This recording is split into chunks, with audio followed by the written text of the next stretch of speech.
আমরা প্রত্যেকেই খুব ব্যস্ত, খুব অল্প উপকরণে অল্প সময়ে কিভাবে আপনি মুরগির খুব মজার একটা রোস্ট তৈরি করতে পারেন সেটা আজকে দেখিয়ে দিচ্ছি। রোস্ট সবাই তৈরি করতে পারে, কিন্তু মুখে লেগে থাকার মতন হবে কনফার্ম করছি। এখানে 3টা মুরগি ছিল, টোটাল 12 পিস।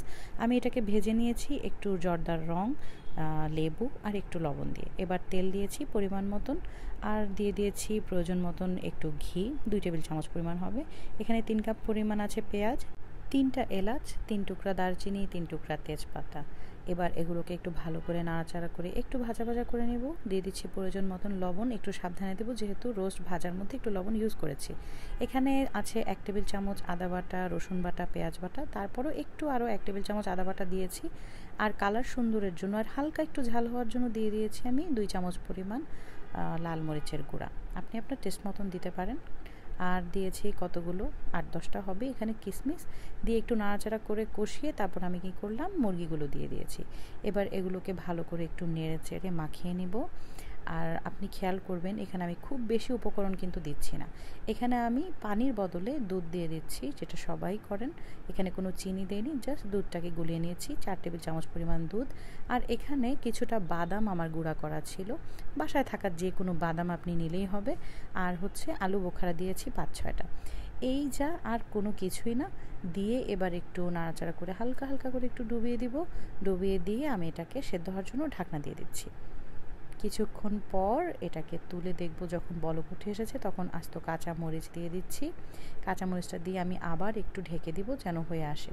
কিছুক্ষণ পর যখন দেখব যে এগুলো একটু সুন্দরভাবে সেদ্ধ হয়ে আসছে আর ঝোলটাও একটু একটু আছে, তখন কি করব, এটাকে আলাদা আমি তুলে নিব। আপনি হয়তো ভাববেন যে আমার এখানে কেন পাতিল চেঞ্জ হয়েছে, চুলা চেঞ্জ হয়েছে। আসলে আমার গ্যাসের প্রবলেম, তো তাই আমি এটাতে ট্রান্সফার করেছি। যাই হোক, এখানে আমি দিয়েছি কি, এই যে পেঁয়াজ বেরেস্তা আগেই করা থাকে আমার সব সময়। তো আপনিও চাইলে এরকম পেঁয়াজ বেরেস্তা করবেন কি আগে একটা বক্সে সব সময় করে রাখবেন, তাহলে যে কোনো সময় আপনি এটা ব্যবহার করতে পারবেন। তো আমি ওই মশলাটুকুকে, ঝোলটাকে গরম করে বা কয়েক দফা ধরেন 3-4 মুঠের মতন পেঁয়াজ বেরেস্তা দিয়ে নাড়াচাড়া করেছি। 3 মুঠের মতন কিন্তু দিয়েছি। যতক্ষণ আপনার মনে হবে যে কালারটা সুন্দর হচ্ছে ততক্ষণ পর্যন্ত আপনি পেঁয়াজ বেরেস্তা দিবেন। এরপর মুরগি দিয়ে যখন আপনি এটাকে একটু এরকম মাখিয়ে নেবেন তখন দেখবেন খুব সুন্দর একটা কালার চলে এসেছে। একটু অপেক্ষা করার পর আমি এখন একটা ডিশে বেড়ে নিচ্ছি। দেখতে পারলেন আসলে কিন্তু খুব একটা বেশি কিছু আমি দেইনি, খুব শাহি শাহি ফ্লেভার হবে, মানে অনেক দামি দামি মশলা লাগবে ওরকম কিছুই না।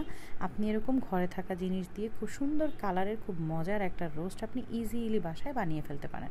সবাই পছন্দ করবে, একদম কনফার্ম করছি সবাই পছন্দ করবে। মুখে লেগে থাকার মতো মুরগির রোস্ট আপনিও এখন রান্না করতে পারবেন। এটা তো আসলে যারা নতুন তাদের জন্য এটা একটা রিকোয়েস্টের রেসিপি ছিল যে আমি কিভাবে মুরগির রোস্ট রান্না করি সেটা যেন দেখাই। আজ এ পর্যন্তই, বিদায় নিচ্ছি। দেখা হবে ইনশাল্লাহ নেক্সট কোনো ইজি রেসিপি নিয়ে। আর আমার চ্যানেলটাকে অবশ্যই সাবস্ক্রাইব করে পাশে থাকার জন্য অনুরোধ জানিয়ে আজকের মতন বিদায় নিচ্ছি। আল্লাহ হাফেজ।